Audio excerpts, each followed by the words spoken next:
I've dedicated the last 3 years to helping contractors earn more money from their businesses, and I've gotten to work with every major trade in the contracting industry. By the end of the video, you'll know which trade is best for you to start a business in, and we're going to be doing that by ranking every trade based on how easy it is to start and run, how profitable it is, and based on the scalability of each one. If you're not familiar with what this is just tier list where we're going to grab each one of the trades and put them in a different spot. So S tier is kind of the top one, and then our A, B, C, and D tiers are just like your grades in school, but S is like truly exceptional quality. I'm going to be reserving that spot to use it as minimally as possible, so it's only the really, really incredible businesses. Let's get right into it. We're going to start off with handyman. Here's the thing with handyman businesses. They're good because people can call you for pretty much whatever. You know, it's not like you're super specialized and there's only one thing people can come talk to you about.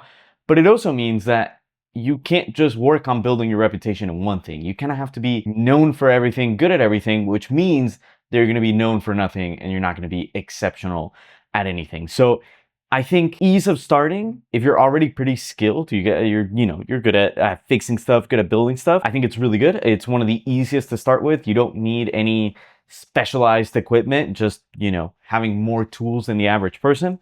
So I think that part's great. Profitability, it's one of the roughest ones to profit on. The average ticket size is also pretty low. So you just going out there sometimes isn't even worthwhile. And that's kind of the thing. The jobs that you need to take are the ones that other people don't want to take. So I think scalability wise, it can be scaled. Any of these businesses can actually turn into massive ones, but I think it's one of the harder ones to scale, and profitability wise, it's just not going to be that great on each job. You might have a good margin, but you might not have a great amount per hour of profits you can generate. So I'm going to put this into C tier. It is easy to start, but everything else about it isn't really that great. We have better options on here. All right, moving on to our second one, and that is cleaning. And I actually think cleaning is one of the greatest ones. It's pretty sticky, so customers do come back pretty often, and there's things you can do to make them come back even more and really maximize the amount of money you can make on them. The problem with cleaning is not so much getting new customers in, all of that. It's getting good people that stick around on the employee side of things. That's the tricky part. Not difficult to start because you can just get out there and start cleaning. So really cheap to start, really profitable. Overall, it's just a great business. I am going to put it into A tier actually. I think it's really high potential. When I work with cleaning businesses, I kind of get excited. It's honestly one where growing them and scaling them is not that difficult to do, and you can make quite a bit of money on it. All right, well, moving on to the next one, and that is HVAC. So we're heading into our very specialized high skill trades where you make a little bit more money than most people on jobs.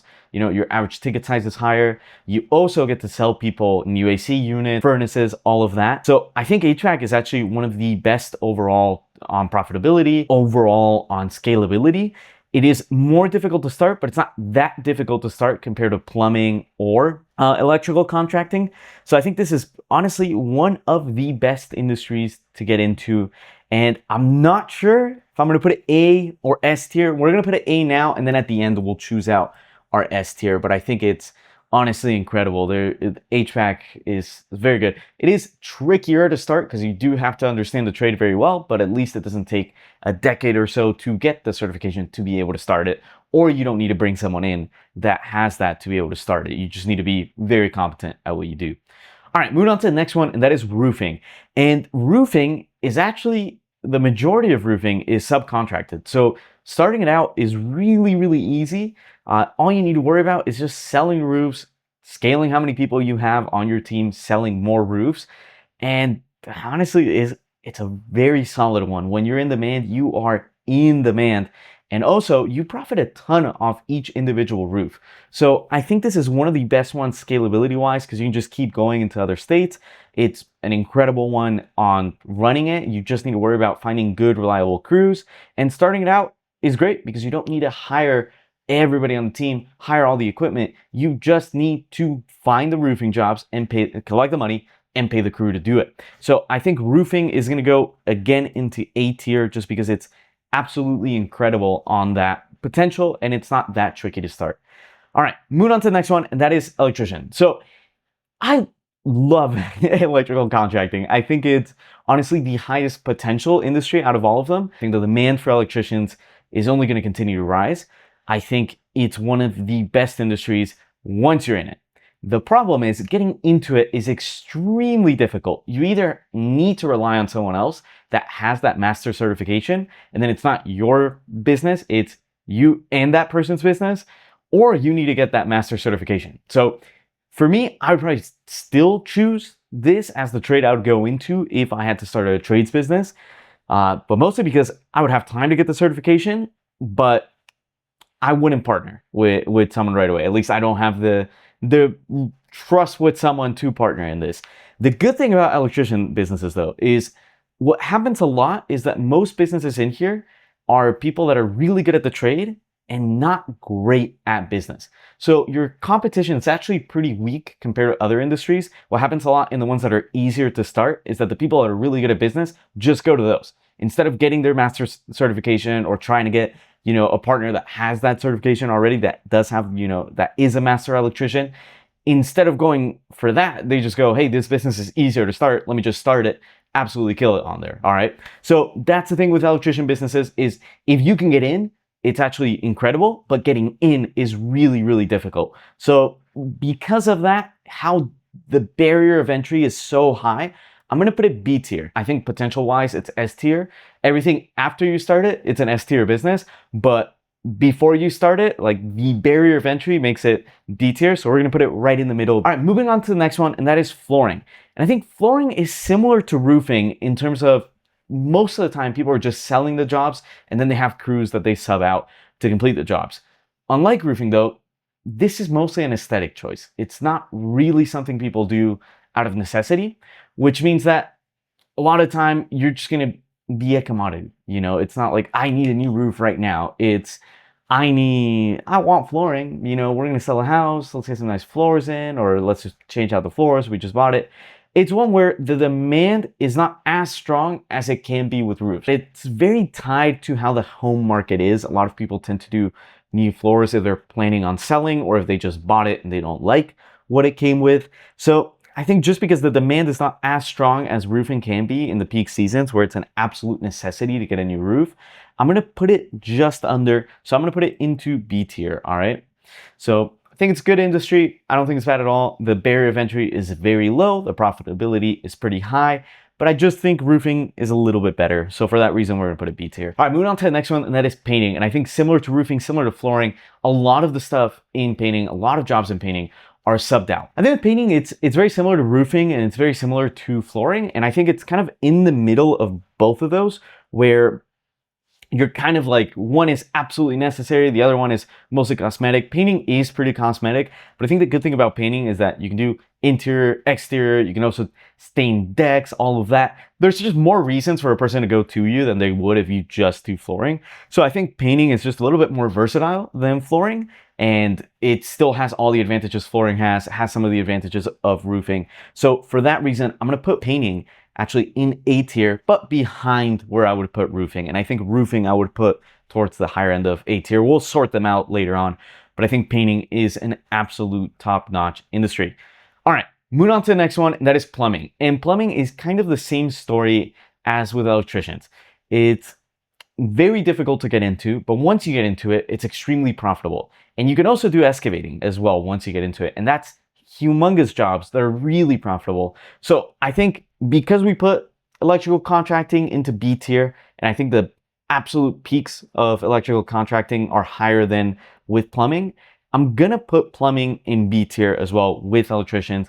It's basically the same story. It's a very similar business to run. The good thing about plumbing is that it's not as difficult to hire plumbers as it is with electricians. Just electricians are in super high demand. The amount of money you have to put in to pay their salary is insane. They earn a ton of money, whereas plumbers earn a little bit less. So plumbing is a little bit easier on that end, but I think the absolute peaks of electrical contracting are a little bit higher than plumbing. So we'll put them right around the same point. All right, moving on to the next one, and that'd be carpentry, doing cabinets, doing anything relating to wood. This is actually a great industry. It's a little bit better than handyman. A lot of handyman will try to do carpentry. The good thing with carpentry is that the jobs do tend to go a little bit higher than what handyman jobs. tend to be. So for that reason, I'm going to put carpentry in B tier. I think it's a specialized trade that's not extremely difficult to get into. You do have to be a good carpenter, but I think that's perfectly doable. It's perfectly teachable. Don't need crazy licenses, and the potential is actually really high because then you can also, if you want, go into framing and all of that. So I think it's a good industry overall, and I'm going to put it into B tier for that reason. All right, moving on to the next one, and that is landscaping. And we're going to just talk landscaping overall, so maintenance and doing the actual build outs together. I think landscaping is an incredible industry, and the fact that you compare maintenance and you also do full builds, I think it's great because it makes it so, hey, look, we're going to build you some landscaping and then we're going to maintain it for you as well. So it adds retention to customers, makes customers come back to you more often, and it's a really good way to make more money off customers. I think landscaping is one of the top industries overall. The problem is that it is extremely seasonal. Like I have seen on the books of landscaping businesses, 1 month at the end of the summer, they did 200,000 in that month. The next month, where the summer season went out, they did 20,000 in sales. Now, that is a pretty unique case where it drops off that much, but most winter months tend to be 5 times less than what you make in the summer. Just because it's so seasonal, I'm gonna put it into B tier just because that's something really tricky for most people to handle. And it's something that's difficult to run. You have to run with a ton of extra cash in the summer. You have to make a ton of extra money and you maintain it for the winter. And as simple as that sounds to do, a lot of people struggle with it a lot. Even if you tell them how to do it, they still will just blow that money in the summer months and have nothing in the winter. And you also kind of get into the same issue with cleaning companies, is a lot of the time people don't really go work with you to stay, and there's not much that you can do to promote them, right? If you're an electrician, you're a plumber, you can promote them fairly easily as they get more experience. But in landscaping, that becomes much more difficult, especially on the maintenance side. So for that reason, we're gonna put it into B tier. Okay, moving on to the next one, and that is junk removal. I think junk removal is probably one of the easiest businesses to start as long as you have somewhere that you can put that junk to then haul away. But the jobs aren't that big. You have to really maximize your schedule. It's really tricky because you have to be the first one there all the time. Your operations need to be absolutely perfect, which makes it a really difficult business to run. And when it comes to scaling it, it's not super difficult. Once you figure out how to run it really well and you maximize that schedule, you're able to show up and remove the junk the same day. It actually scales pretty decently. But just because each individual job isn't worth that much, I'm going to put it into C tier just because it is very difficult to run, and each individual job, you can't make that much money. I think if you put that same amount of effort into a different business, you would probably make quite a bit more money. So for that reason, we're going to put it into C tier. All right, moving on to the next one, and that would be our specialty cleaning businesses. So think like duct cleaning, power washing, window cleaning, like restaurant cleanings, all of that.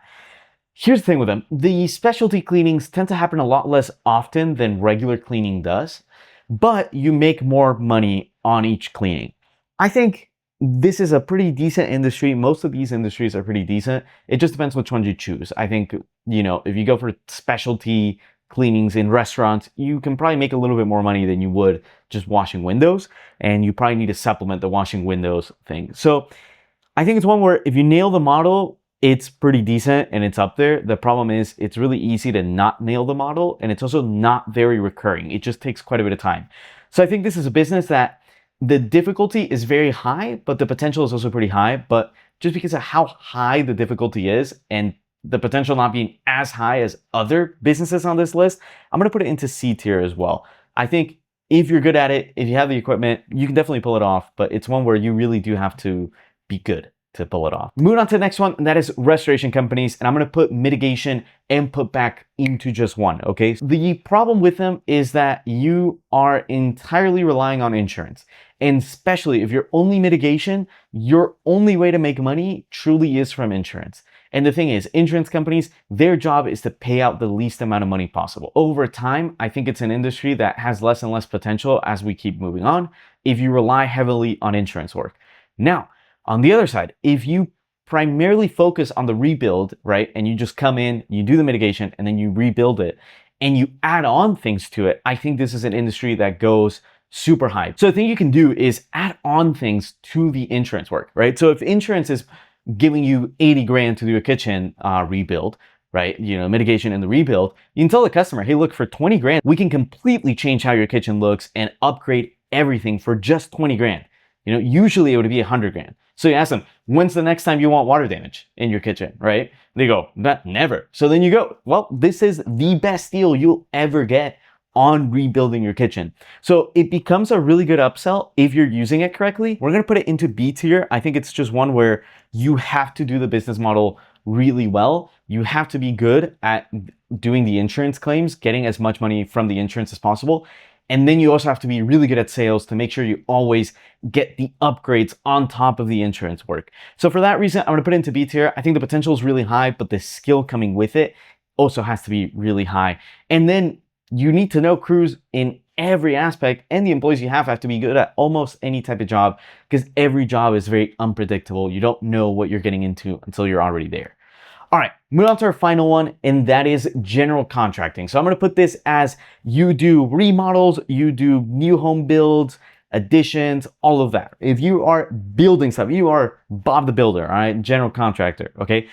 I think this is one of the best industries. The job sizes are usually going to be the highest here, where you're doing massive projects that can bring in a ton of money. I think this is one of the best industries overall to get into. The problem is you do need your general contractor's license, and that can be really difficult for some people to get. It is a very difficult test. So the barrier of entry is pretty high, not as high as being an electrician or being a plumber would be. But I think the potential is just right up there with them. I think it's a great business. And just because the barrier of entry is a little bit lower than plumbing and electrician, and the fact that you don't need to hire full-time W-2 employees that have journeyman plus licenses, the fact that you can just subcontract the crews, I think puts this business into A tier, just because we get so much out of it. And we don't have to spend that much to get in, and it's not that difficult to actually run the business. Some of the richest people I know are general contractors, and their business has like 3 employees. So you can make a ridiculous amount of money with very few W-2s. You subcontract everything out. So for that reason, the barrier of entry is kind of high, but I think it's a business with insane amounts of potential. So for that reason, I'm gonna also put it into A tier. All right. Now let's organize this, see which business we put into S tier. So I'm gonna have plumbing and electrician in B tier at the top of B tier. I'm gonna put landscaping right behind both of those. If it'll let me, there we go. I'm gonna put flooring, then carpentry, then restoration. I think restoration should be right behind landscaping. And then we put flooring and carpentry. I think handyman should probably be towards the bottom of the list. I think it's one of the overall just least potential, most difficult to run. It's not my favorite industry. I would personally not get into it. Now let's talk about our A tier, see who we put into S tier. So I think honestly, roofing, I'm gonna put S tier. I think the barrier of entry is one of the lower ones. The amount of profits you can make on each job is one of the highest. You can subcontract all your crews out. It is one where you just need to be able to sell really well and find good crews to fulfill them. So for that reason, I think it's absolutely S tier. Now, moving on to, if we put any other ones, I think painting is a similar thing with roofing. It's just you make a whole lot more money on roofing. General contractors, I think I'm also going to put that into S tier. A lot of general contractors also do roofing. So I think GCs are general contracting businesses are some of the best out there. You can make a ton of money with very few people. So I think for that reason, I'm going to put it into S tier. And then cleaning, definitely at the top end of A tier. I love cleaning businesses. I think when done right, you can make a ton of money. HVAC, I think, is just an incredible one. You don't have the barrier of entry like you do being a plumber or an electrician, but you do get a lot of the rewards of being in a specialized trade like they would. And then painting, we already covered it. I think it's good. So this is my list. Number 1, I would put roofing and general contracting. I think those can be interchanged, whichever order. Then I would do cleaning, HVAC, painting, electrician, plumbing, landscaping, restoration, flooring, carpentry, junk removal, specialty cleanings, and then finally handyman at the bottom of C tier. Now you can see I've not put any businesses in D tier. That's on purpose. I think every single one of these businesses has a ton of potential and you can make it with any of these businesses. It just depends on what hard things are you willing to do. That's all it is. Thank you for watching. I hope you enjoyed the video. If you did, please subscribe. We really appreciate it. And I'll see you on the next video.